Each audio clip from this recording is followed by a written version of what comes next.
அனைவருக்கும் வணக்கம் மக்களே. இந்த ஒரு வீடியோவில் நம்ம எதை பற்றி பார்க்க போகிறோம் அப்படின்னா, வரக்கூடிய ஜூன் 30ஆம் தேதி வரைக்கும் தான் ரேஷன் அட்டைகள் செல்லும்.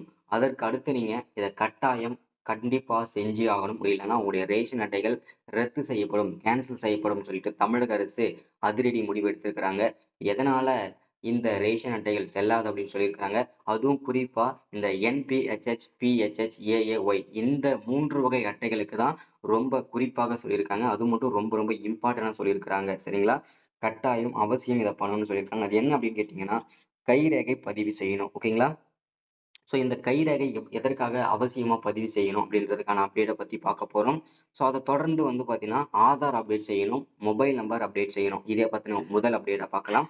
ரெண்டாவது அப்டேட்டா பார்த்தீங்கன்னா கலைஞர் மகளிர் உரிமை தொகைக்கு வரக்கூடிய ஓகேங்களா, வரக்கூடிய இது வரைக்கும் பார்த்தீங்கன்னா குடும்ப தலைவிகள் கிட்டத்தட்ட 2 கோடிக்கும் மேற்பட்ட நபர்கள் அப்ளை பண்ணியிருந்தாங்க. அதுல போன வருஷம் கிட்டத்தட்ட 1 கோடிக்கு பேர் மட்டும்தான் பயன்பெற்று மாதம் மாதம் அவருடைய வங்கி கணக்குல 1000 ரூபாய் வரவு வைக்கப்பட்டு வருகிறது. ஸோ இன்னும் நிறைய குடும்ப தலைவிகள் இதை மகளிர் உரிமை தொகையை வாங்காம இருக்காங்க. ஸோ அவங்கள மீண்டும் ஒரு வாய்ப்பு கொடுத்துருக்காங்க அப்ளை பண்றதுக்கு. அதை நீங்க எங்க போயிட்டு அப்ளை பண்ணணும், ஸோ அப்ளை பண்ணதுக்கு அப்புறம் நம்ம என்ன பண்ணணும், என்னென்ன ப்ராசஸ், அதை பார்த்தீங்கன்னா இரண்டாவது அப்டேட்டா அதை பத்தி நம்ம பார்க்க போறோம். அடுத்ததா இந்த NPHH, PHH, AAY இந்த 3 வகை ரேஷன் அட்டைகளுக்கும் வரக்கூடிய ஜூலை மாதத்திலிருந்து மானியமாக 4000 ரூபாய் உதவி ஊக்கத்தொகையாக வழங்கப்படும் என்று தமிழக அரசு தெரிவிச்சிருக்கிறாங்க.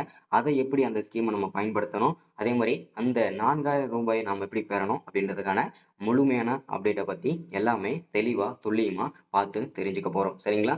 ஸோ இது எல்லாமே பார்க்கறதுக்கு முன்னாடி நமது கவர்மெண்ட் ஜாப் டெய்லி அப்டேட் சேனலுக்கு இப்பதான் நீங்க ஃபர்ஸ்ட் டைமா முதல் முறையா நமது சேனலை பார்க்குறீங்க, நம்ம வீடியோவை பார்க்குறீங்க அப்படின்னா மறக்காம சப்ஸ்கிரைப் பண்ணிட்டு பக்கத்துல இருக்கிற பெல் பட்டனை கிளிக் பண்ணி ஆளுன்ற ஆப்ஷன்ல போட்டு வச்சுக்கோங்க.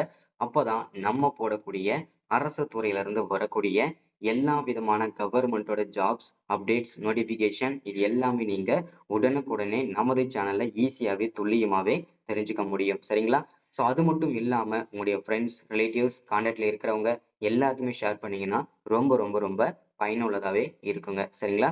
ஸோ ஏன்னா இந்த மாதிரி முக்கியமான அப்டேட் நோட்டிபிகேஷன்லாம் நமது சேனல்ல தான் ரெகுலரா கிடைச்சிட்டு இருக்கு. ஸோ முடிஞ்ச அளவுக்கு எல்லாருமே வீடியோவை ஸ்கிப் பண்ணாம முழுமையா பாருங்க. சரிங்களா? சரி, ஓகே, வாங்க வீடியோக்குள்ள போயிட்டு இதற்கான முழுமையான ஸ்கீம் அப்டேட்டை பார்ப்போம். ஸோ இங்க தெளிவா மென்ஷன் பண்ணி கொடுத்துருக்காங்க, ரேஷன் கார்டு விரைவில் கேன்சல் ஆக போகிறது, ஜூன் 30 தான் லாஸ்ட் டேட் அப்படின்னு சொல்லியிருக்கிறாங்க. ஸோ கிட்டத்தட்ட இன்னொரு 10 நாள் தான் டைம் இருக்குதுங்க. ஸோ அதற்கு முன்பாகவே எதற்காக லாஸ்ட் டேட் அப்படின்னு சொல்றாங்கன்றத பார்ப்போம். சரிங்களா? உங்களிடம் ரேஷன் கார்டு இருந்து அதை மாதந்தோறும் பயன்படுத்தி வருகிறீர்கள் என்றால் நீ ஜூன் 30ஆம் தேதி, அதாவது 2025 30ஆம் தேதிக்குள் EKYC செயல்முறை முடிப்பது மிகவும் முக்கியம். இந்த காலக்கெடுவிற்குள் EKYC முடிக்க தவறினால் உங்கள் ரேஷன் கார்டு ரத்து செய்யப்படுவதுடன் நீங்கள் பெற்று வரும் மானிய விலையிலான அல்லது இலவச ரேஷன் பொருட்கள் நிறுத்தப்படலாம். ரேஷன்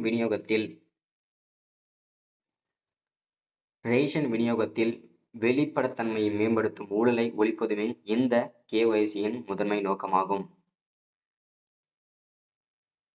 முந்தைய காலக்கெடுவும் நீட்டிப்பும். ரேஷன் கார்டு EKYC-க்கான ஆரம்ப காலக்கெடு மார்ச் 31 வரை தான் டைம் கொடுத்திருந்தாங்க. இந்த நீட்டிப்பு EKYC செயல்முறையை முடிப்பதற்கு மக்கள் கூடுதல் வாய்ப்பை வழங்கியுள்ளது அப்படின்னு சொல்லியிருக்கிறாங்க.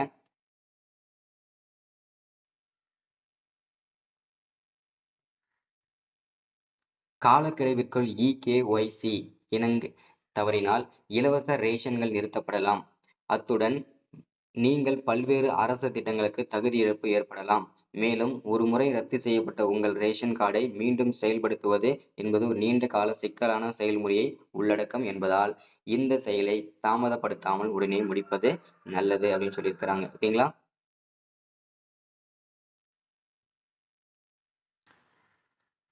ரேஷன் கார்டு EKYC-யை ஆன்லைனில் எவ்வாறு நிரப்புவதுன்னு கேட்டிருக்காங்க. ஸோ உங்கள் EKYC செயல்முறை ஆன்லைனிலேயே எளிதாக முடிக்கலாம் அப்படின்னு சொல்லியிருக்காங்க. அதோட வெப்சைட் எல்லாமே தெளிவாக பார்ப்போம். படி 1, உங்கள் மொபைலில் மேரா ரேஷன் அப்படின்னு சொல்லிட்டு ஆதார் ஃபேஸ் ஆர்டி செயலியை பதிவிறக்கம் செய்யவும் அப்படின்னு சொல்லியிருக்கிறாங்க. ரெண்டாவது ஸ்டெப் வந்து செயலியை திறந்து உங்கள் ஆதார் எண்ணை உள்ளிடவும். சரிபார்ப்புக்காக உங்கள் பதிவு செய்யப்பட்ட மொபைல் எண்ணுக்கு ஓடிபி வரும், அதை உள்ளிடவும். 3வது ஸ்டெப்ல வந்து மொபைல் கேமராவை பயன்படுத்தி உங்கள் முகத்தை ஸ்கேன் செய்யவும். இது உங்கள் முக அங்கீகரிக்க சரிபார்ப்புக்கு ஃபேஸ் ரெகக்னிஷன் பயன்படும். செயல்முறை முடிந்ததும் உங்கள் இகேஒய்சி அங்கீகரிக்கப்படும் அப்படின்னு சொல்லியிருக்கிறாங்க. இந்த எளிய 3 படிகளிலும் உங்கள் ரேஷன் கார்டு இகேஒய்சி ஆன்லைனில் வெற்றிகரமாக முடிக்க முடியும்னு சொல்லியிருக்கிறாங்க. அடுத்தது ரேஷன் கார்டு இகேஒய்சியை ஆஃப்லைனில் எவ்வாறு நிரப்புவது அப்படின்னு கேட்டிருந்தாங்க. ஆன்லைனில் இகேஒய்சி செய்ய இயலாதவர்கள் அல்லது விரும்பாதவர்கள் ஆஃப்லைனில் முறையில் இந்த செயல்முறையை முடிக்கலாம். இதோ அதற்கான வழிமுறைகள். படி 1, அதாவது செயல்முறை 1ல அருகிலுள்ள ரேஷன் அல்லது அங்கீகரிக்கப்பட்ட பொது சேவை மையத்தை சிஎஸ்சி பார்வையிடவும் அப்படின்னு சொல்லியிருக்கிறாங்க. உங்கள் ரேஷன் கார்டு மற்றும் உங்கள் ரேஷன் கார்டில் பதிவு செய்யப்பட்டுள்ள அனைத்து குடும்ப உறுப்பினர்களும் ஆதார் அட்டைகளும் எடுத்து செல்லவும் சொல்லியிருக்கிறாங்க. ஓகேங்களா? இதுல வந்து ஏன் இவ்வளவு பேர் அப்டேட் கொடுத்திருக்கிறாங்க அப்படின்னு கேட்டீங்கன்னா, எதற்காக இந்த அப்டேட் அப்படின்னு கேட்டீங்கன்னா, எதற்காக ஃபர்ஸ்ட்ல நம்ம வந்து இந்த ரேஷன் கார்டை வந்து பதிவு செய்யணும் அப்படின்னு கேட்டீங்கன்னா, ஃபர்ஸ்ட்ல நிறைய பேருக்கு தெரிஞ்ச விஷயம் இப்ப என்னன்னா, வெளிநாடுகளுக்கு போயிட்டு அங்கேயே செட்டில் ஆனவங்க, அங்கேயே குடியுரிமை வாங்கி அங்கேயே செட்டில் ஆனவங்களுக்கு இங்க இருக்கக்கூடிய அவங்களுடைய குடும்பத்துல அவங்களுக்கும் சேர்த்துதான் வந்து அரிசி வந்து வாங்கி வச்சிட்டு இருக்காங்க, பயன்படுத்தி வராங்க. இது வந்து பாத்தீங்கன்னா இந்த முறைகேடுகளை தவிர்ப்பதற்காகவும், அதே மாதிரி இறந்து போனவர்களோட தமிழ்நாட்டுல வந்து ரேஷன் கார்டுல அவங்க பேர் இருக்கும், அவங்க இறந்து போயிருப்பாங்க ஏதோ ஒரு ரீசனால.